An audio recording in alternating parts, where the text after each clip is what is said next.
Bonjour à tous, j'ai le plaisir de vous retrouver aujourd'hui pour parler de ma rotation Make-up Project Pan. Ce sera un petit peu court au niveau du Project Pan, puisque déjà les mois ont été rapprochés, je l'ai fait tardivement dans le mois de février, et le mois de février était super court, mais j'ai quand même pu tester pas mal de choses, donc j'ai envie de faire tourner par rapport à ce que je vous avais expliqué, ce que j'ai pu recevoir voilà, dans des super petits colis rempli d'amour et également des quelques produits que j'avais pu m'acheter dernièrement ou que j'avais gardé qui me suivent là depuis quelques mois de ma rotation.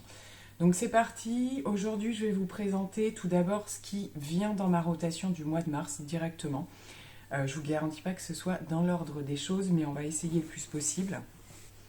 Donc j'intègre deux nouvelles bases que je ne connais pas du tout. La première de chez Catrice comme ceci, qui est plutôt une base lissante, matifiante, voilà, le genre de produit que je peux très bien utiliser quand j'ai quelque chose de trop hydratant dessus et que je sais qu'il va avoir besoin d'un petit coup de boost dessous pour tenir un petit peu les choses. Donc voilà, de chez Catrice, je connais peu, donc ce sera l'occasion de tester.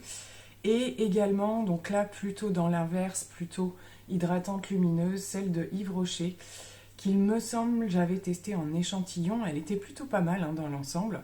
Voilà, donc on sera sur ces deux petites nouveautés pour moi. Côté fond de teint, je reprends le Charlotte Tilbury qui revient toujours un mois sur deux en général dans ma rotation, mais surtout qui est quand même à teinte d'hiver, donc c'est pas un produit que je vais pouvoir trop à la saison d'été utiliser, donc je pense que là je peux me permettre de le ressortir. Et je vais tester de chez Wet n Wild, donc le fameux Photo Focus, mais cette fois-ci je l'avais testé en version mat, ça s'était moyennement passé, j'avais quand même entendu plus de bien du Dewy, donc la version un petit peu plus lumineuse.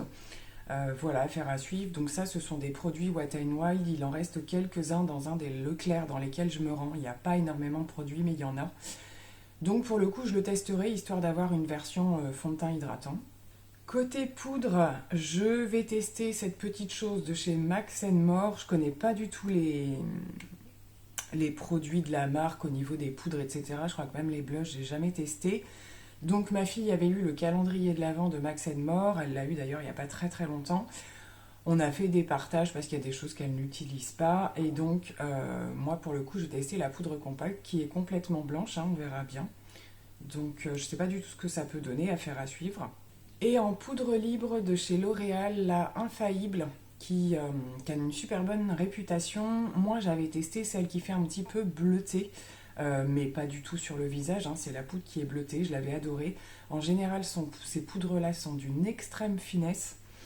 Qu'est-ce qu'ils nous disent? Fixante universelle, lisse et matifie. Et c'est un petit peu ce que j'avais retrouvé dans la précédente que j'avais beaucoup aimée. Donc pour le coup, ce sera celle-ci avec moi pour le mois de mars. J'ai également attesté une autre poudre compacte, mais cette fois-ci un peu teintée, de la marque Catrice. Donc c'est la All Matte Plus. Je connais pas du tout. Est-ce que la teinte fait qu'il y a une teinte? Non, ils nous disent transparent. Pourtant, on voit qu'elle est un petit peu... oh, j'allais dire rosée, mais non, peut-être pas. Elle n'est pas complètement blanche. Donc je verrai, je testerai aussi. J'aime bien comme ça aller dans les petites marques comme ça que je connais pas du tout. Pour tout ce qui va être blush, bronzer, etc., j'ai attesté de chez Révolution ce blush-là, sachant que moi j'avais les highlighters, je ne sais pas si vous vous souvenez, les highlighters du même packaging avec ces petites vagues-là un petit peu. Là on est sur un blush plutôt peps, bien rosé, donc ça m'arrive de porter ce genre de choses. D'ailleurs j'avais le Physician Formula qui était un petit peu comme ça, et bien contente, surtout hâte de tester la teinte. De chez Too Faced, je testerai parce que je ne crois pas l'avoir déjà testé, le duo bronzer highlighter, mais en version tout lumineux, parce qu'on voit que le bronzer est quand même ultra lumineux aussi. Ça peut être sympa parce qu'il est quand même assez clair, donc je suis ravie. Je suis ravie de pouvoir tester les jours où j'ai envie de faire des choses plus glowy ou quoi. Les petits packaging sont toujours, voilà, toute cette gamme-là, c'était très sympa. Donc, hâte de tester le produit. De la marque Note, donc, qui se présente comme ceci, c'est une terracotta blusher. Donc ça, c'est le genre de produit, ça m'a fait un petit peu penser aux produits que j'avais dans la précédente rotation de chez Colourpop, qui me servait un petit peu de réchauffeur de teint, blush, tout ce qu'on veut. Et ça ressemble un petit peu à ça. C'est super joli. Ça m'a l'air quand même bien pigmenté. Et c'est lumineux. Donc effectivement, je pense première tentative en blush. Je ne connais pas du tout la marque Note. Je vais me faire un plaisir d'y découvrir. Le boîtier est quand même énorme et plutôt sympa. Côté bronzer, j'ai ressorti le Gucci puisque je me suis rendu compte que le mois dernier, j'avais pas de bronzer mat et ça a pu me poser problème dans certains make-up que j'ai réalisés. Après, j'avais intégré, je pense que vous aurez vu ma vidéo unique, du coup, normalement, j'ai intégré dans ma rotation les nouveaux bronzers, donc eux, pour le coup, sont mat, donc c'est ceux que j'utilisais. Mais sinon, j'avais que des lumineux, donc je vais reprendre le Gucci. Je vais également continuer de tester, parce que je l'ai testé pour la première fois aujourd'hui, le nouveau blush de chez Too Faced qu'on a beaucoup vu passer un petit peu partout. Alors sachant que effectivement dès la première application vous avez là encore les petits éléments dorés, mais là où j'ai pioché ça disparaît tout de suite. Donc ça moi c'est pas ce qui me gêne le plus, par contre je l'ai trouvé super joli, il est hyper lumineux quand même, hein. J'ai dû faire gaffe là parce que j'ai des petites imperfections et il a eu tendance à me les marquer un peu. Mais par contre, voilà, de l'autre côté, on a un super joli blush. Alors c'est rosé, mais il y a quand même un espèce de sous-ton pêche, je trouve. Il n'est pas complètement rose. En tout cas, il est bien pigmenté, donc affaire à suivre pour un avis plus poussé. Je testerai également un highlighter de la marque Essence qui se présente dans un super joli packaging. Donc c'est un marbré comme ça, c'est une espèce de poudre cuite, hein. Et du coup je pense qu'il faut venir mélanger les teintes et on a quelque chose quand même d'assez joli. Je l'ai testé un petit peu aussi, il n'est pas dinguissime, c'est pas le truc qui va vous faire effet mouillé ou quoi, mais il est, je l'ai utilisé une fois, c'était plutôt sympa. Des nouveautés également concernant la partie anti-cerne, je vais pouvoir tester, ce sera la première fois, donc l'anti-cerne Ultra HD de Make Up Forever. On verra si la teinte est la bonne, elle m'a l'air claire quand même, comme ceci. Et je suis curieuse de le tester parce que c'est un produit, un incontournable de la marque. Je fais le petit swatch pour voir la couleur, ouais il est super clair, mais à voir quand même, j'ai bien envie de le tester. Et de voir surtout son rendu. Il a l'air d'avoir une couvrance assez intéressante quand même. Donc, affaire à suivre, mais j'aime bien aussi les produits Make Up Forever, de temps en temps les tester, ils ont vraiment de belles pépites dans cette marque. Au niveau des palettes, j'y reviendrai rapidement sur mon ancienne rotation. Je vais conserver quelques petites choses parce que j'ai pas eu le temps de les tester. Mais je vais rajouter, donc pareil, ma fille m'a donné cette petite palette de chez Max More qui était dans le calendrier de l'Avent. Elle a l'air assez sympa, assez bien pigmentée. C'est du nude. Alors vous avez une partie nude marronné et l'autre partie plutôt nude un petit peu plus, avec des sous-tons un petit peu plus roses. Voilà, pour faire du vite fait tous les jours, pourquoi pas, puis comme ça me fera un avis. Je vais avoir le plaisir de tester chez Natasha Denona la Mini Love Palette qui m'a été gracieusement envoyée et j'en suis complètement ravie parce qu'alors celle-ci je la connaissais pas du tout, ni celle-ci ni la grande d'ailleurs. Là on est plutôt sur des tons rosés, mauves, mais c'est vrai qu'en général quand je fais ce genre de choses vous êtes toujours très très fan. J'ai de super bons retours à chaque fois que je fais des make-up un peu comme ça, surtout avec les violets. Donc j'ai très envie de l'essayer, bien sûr, déjà parce que c'est Natasha Denona, et puis parce que je la connais pas du tout. J'ai également fait toute une sélection de fards mono de la marque Nocibé qui m'ont été envoyés aussi, et dedans je sais qu'il y a des pépites parce que moi-même j'en avais avant. Et surtout au niveau des crémeux métalliques, on a des choses quand même super intéressantes. C'est vraiment de la crème. Et on a des résultats sur les yeux qui sont juste magnifiques. C'était vraiment des belles découvertes, ces produits-là. Donc j'ai vu qu'avec, j'avais des mats, des irisés. Donc ceux-là, je les connais un petit peu moins. Donc ça va être l'occasion de les tester. Même si un de mes Nocibé a fermé, les fards normalement existent encore sur les sites. Celui-là, il a l'air juste dinguissime. Un espèce de champagne. Ah ouais, canon. Canon, canon, canon. Limite même en highlighter. Donc ce sont vraiment des excellents fards, hein, les Nocibé. Comme je vous dis, je sais pas trop. Là, tout à l'heure, j'avais swatché un kaki qui avait l'air quand même plutôt sympa. Donc voilà, le swatch n'est pas dinguissime, mais bon, ça reste du swatch. Je pense que prélevé au pinceau, ça peut quand même être intéressant. Voilà, il y avait différentes couleurs ou quoi. Puis en ce moment, je pioche un petit peu plus dans tout ce qui est petite palette. Euh, j'ai réalisé quelques gros make-up, je pense que vous en avez vu passer, mais pas forcément avec une grosse palette. Donc ça tombe un peu bien dans le fonctionnement que je fais en ce moment. Ensuite, j'ai quelques monos également de la marque MAC à tester. Alors, je ne les connais pas du tout, hein, les monos MAC. Ce sont les... Alors, j'ai un mono type, voilà, fard classique. Donc là, je l'ai swatché. C'est quand même un lumineux. Il a l'air très joli, un cuivré comme ceci. Donc, bah, ça va me faire un avis hein, sur les fards de la marque. Et j'ai également un Cream Color Base Couleur Crème Multi-Usage. Donc ça, je crois qu'il me semble que c'est ce qu'ils mettent en base à paupières, qui peut être en lien avec le thème des couleurs que vous allez mettre sur vos yeux. Et là, effectivement, on est sur une texture complètement crème. Donc, c'est un peu le principe, je crois que c'est P. Louise aussi qui fait ça, où vous teintez votre base et en fait, par-dessus, voilà, vous associez des couleurs un petit peu similaires. Je vais me renseigner un petit peu, je sais plus qui c'est qui avait fait une vidéo dernièrement là-dessus. Et ils ont développé pas mal leur gamme de couleurs. Donc, curieuse de voir un petit peu à quoi sert ce produit. N'hésitez pas, si vous le connaissez, à me dire ce qu'il en est.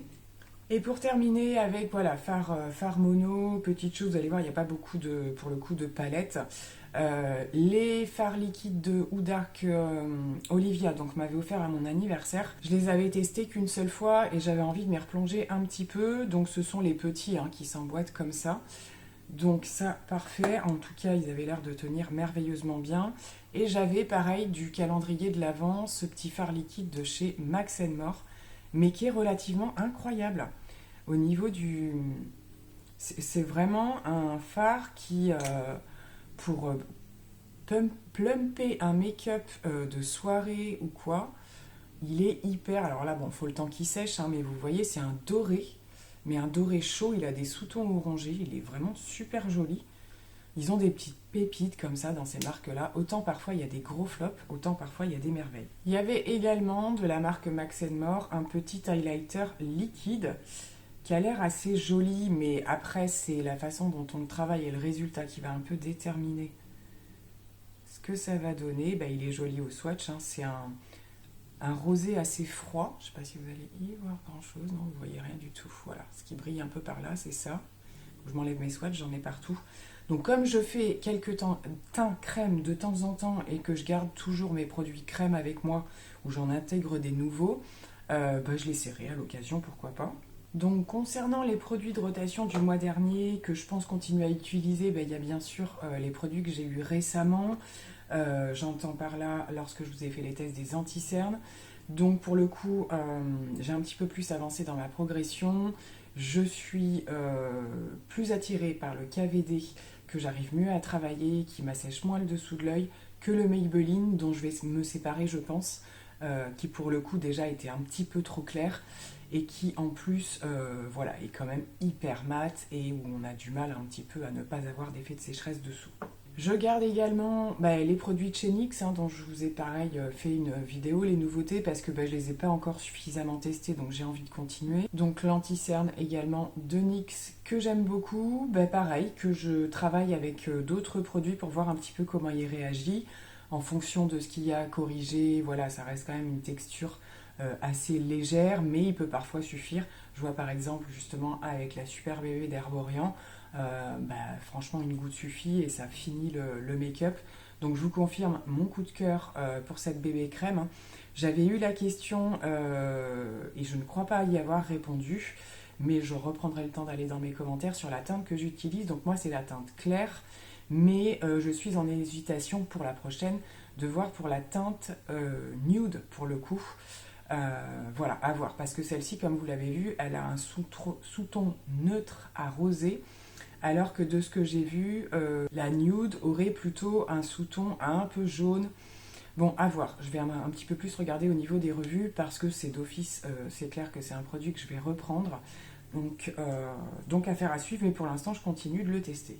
Je conserve toujours le petit format de la base hydratante de chez First Aid Beauty à la coco, qui est juste une merveille. Comme c'est un petit flacon, l'idée c'est quand même que je le termine et que je l'utilise. Donc elle, je vais la garder. Je suis en hésitation de garder ou non le nouveau fond de teint de Charlotte Tilbury, avec sa texture très légère. Voilà. Ce qu'il y a, c'est qu'avec la bébé crème d'Herborian, je me retrouve sur deux produits.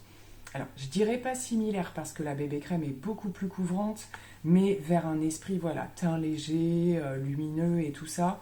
Donc pour le coup, est-ce que ça fait pas un petit peu trop redondant et que je ressortirai pas celle-là plus tard, sachant qu'au niveau des fonds de teint, j'ai quand même pas mal de choses déjà de mise. Ce serait peut-être pas mal de le faire tourner un peu. Et donc justement, pour finir avec les fonds de teint, j'ai eu à nouveau le Peach Perfect. Donc ça, je suis vraiment ravie. Vous savez que c'est un des fonds de teint que j'ai le plus aimé, je crois, jusqu'à maintenant. Maintenant, c'est un fond de teint que je sortais par période parce que, en fonction de l'état de mon type de peau, j'ai pas forcément toujours les mêmes résultats. Là, pour le coup, je suis ravie de l'utiliser. C'est celui que je reporte aujourd'hui. Pour l'instant, ça se passe merveilleusement bien. Et c'est surtout une gamme de produits qui va être arrêtée. Donc on ne pourra plus les trouver. Donc je suis ravie d'en avoir un d'avance et de pouvoir continuer à l'utiliser. Et bien sûr, j'ai encore gardé dans ma rotation ma base NYX Marshmallow, qui je pense, elle, ne sortira plus de ma rotation jusqu'à ce que je l'ai terminée, clairement, et que je rachèterai aussi derrière. Je vous les ai déjà assez dit, c'est pour moi la base idéale.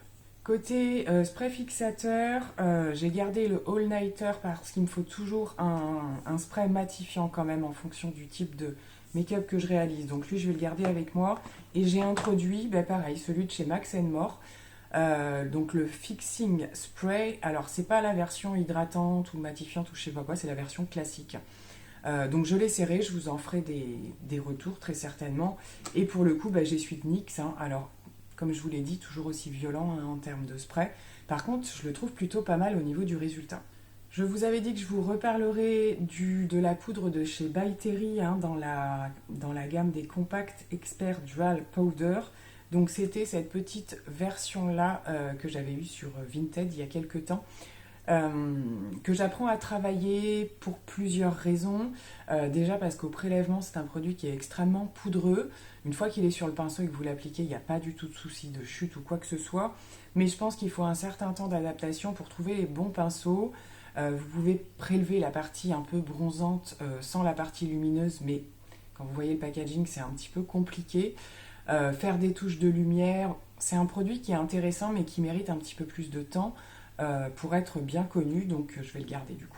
Comme je vous l'avais dit dernièrement, j'ai pas mal réutilisé les 3 produits crème de chez Charlotte Tilbury, donc surtout le contour quand je fais des teints crème, qui est un de mes produits favoris, vous le savez, au niveau des couleurs de contour crème. Je crois que c'est le seul que j'ai réussi à trouver jusqu'à maintenant qui me corresponde en fait, qui est surtout facile à travailler, que vous ne devez pas estomper pendant des heures. Et je crois que c'est un produit qui a une période qui est un peu en rupture là. Alors je pense que ça reviendra quand même parce que c'est des produits vraiment ultra connus de la marque. Et j'ai ressorti les 3, voilà, j'ai fait des teints crème avec les 3, donc ça change complètement le style de ce que j'ai pu porter cet hiver, très mat, etc. Mais j'aime beaucoup aussi, donc je vais les garder.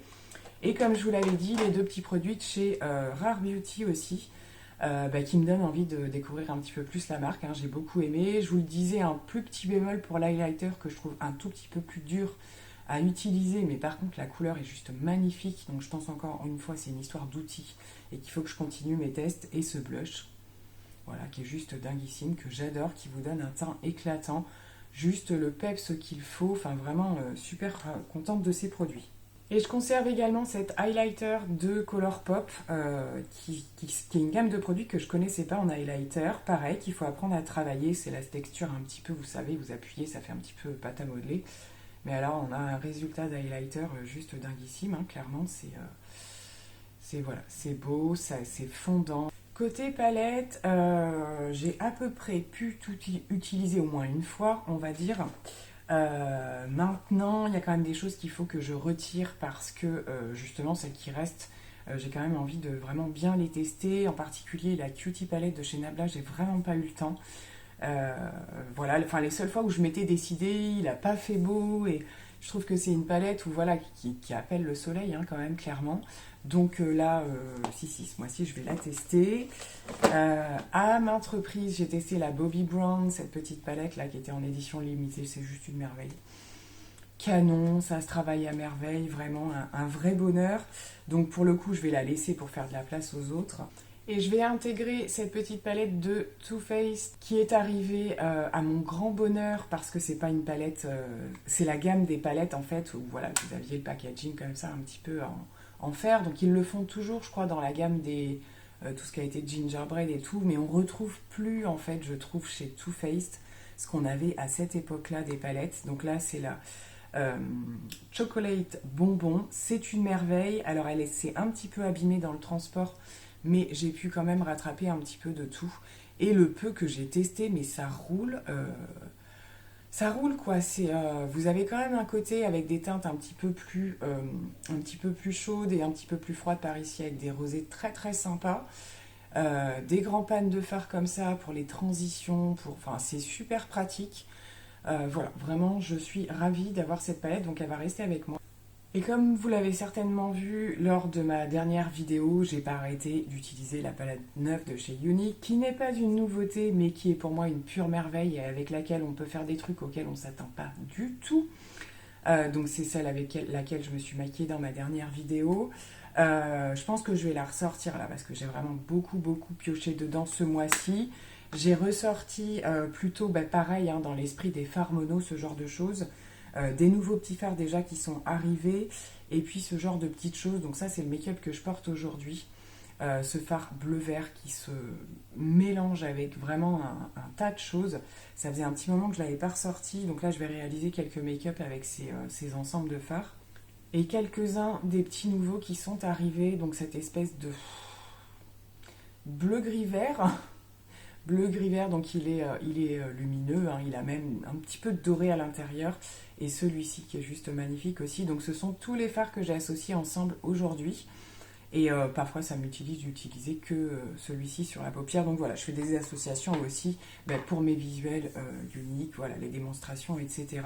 Donc j'en ramène toujours un petit peu dans ma rotation pour y penser, tout simplement. Alors comme je vous le disais, en termes de produits terminés ou quoi, j'ai pas énormément avancé. Déjà parce que voilà, le mois était court. Et puis que sur les produits qui me restent et qui sont entamés, il n'en reste pas des masses. Donc voilà, j'ai pas pu grandement avancer dans ce que je voulais. Après, il y a des trucs, je les ouvre tout juste, donc forcément. J'ai terminé la 1, 2, 3, la base Dior Backstage, qui est une base que j'ai vraiment adorée, qui m'a duré en plus super longtemps. Cette gamme-là, c'est une gamme que j'ai pas retestée depuis quand même pas mal de temps. Je pense au fond de teint par exemple. Je l'avais pas racheté ou quoi, mais je l'avais bien aimé. Et j'ai vu qu'ils ont sorti l'anti-cerne. Et là, j'avoue que j'attends avec impatience les retours. Parce que c'est vraiment la gamme Backstage. Ils ont fait d'excellents produits, il faut bien le dire. Même au niveau des palettes teints et tout ça, il y a eu des chouettes choses. Donc je suis curieuse de voir un petit peu la nouveauté. En tout cas pour celui-là, c'est terminé. J'ai également terminé ma crème, donc le lait crème concentré de chez Embryolisse, que j'utilise énormément en base de maquillage. Alors beaucoup sur moi, mais également beaucoup sur les personnes que je maquille, puisque c'est la base par excellence. C'est celle qui va apporter quelque part un soin pour celles qui l'ont fait mais tard, avant de beaucoup d'écart avant l'heure à laquelle je les maquille, ou qui ont vraiment des besoins particuliers. Donc c'est vers elles que je me retourne d'office, quitte juste après à rajouter un petit peu d'une base si vraiment il y a un problème de matité quelque part ou quoi, la base matifiante en quelques touches, mais sinon ce sera celle-ci, donc c'est pour ça qu'elle se dégomme assez vite aussi. Du coup, il faut que j'aille en racheter une. Et ça y est, j'ai enfin terminé ma poudre Charlotte Tilbury, donc malgré ce qu'on a pu dire, hein, que c'est une poudre qui se creuse très vite, et bien mine de rien, j'ai réussi à la racler quasiment jusqu'au bout. Alors là, forcément, tout ce qui reste au niveau des contours, c'est surtout ce qui m'a servi pour mon dessous d'œil, vu que j'attrape ça avec la pointe de ma houppette ou quoi, donc c'était plus facile. Là, ça devient très compliqué, il faut que je fasse 15 fois le tour pour avoir un peu de produit. J'en avais une en backup, donc parce que ça, c'est le type de poudre que je rachète Forcément, c'est ma poudre favorite, donc bien évidemment. Mais pour le coup, je constate quand même le point positif, c'est que elle dure quand même assez longtemps. Elle se creuse au milieu au départ simplement, mais après ça va pas si vite que ça. Et bien voilà, je pense que j'en ai terminé avec cette rotation make-up donc pour le mois de mars, qui va être pour le coup lui un petit peu plus long, donc je pense que je vais pouvoir bien faire le tour de tout ce que j'ai mis et pouvoir vous en faire des retours, parce qu'il y a quand même pas mal de petites nouveautés. Et puis je continue sur ce qui est entamé, et bah, essayer quand même de creuser un petit peu plus. Donc c'est vrai que là je vous ai encore pas trop parlé de tout ce qui est mascara et tout, j'en ai quand même tout un tas à finir. Quand ce sera le cas, on fera le point et à ce moment-là je vous en parlerai. Donc en attendant de vous retrouver pour une nouvelle vidéo, je fais plein de gros bisous. Bye!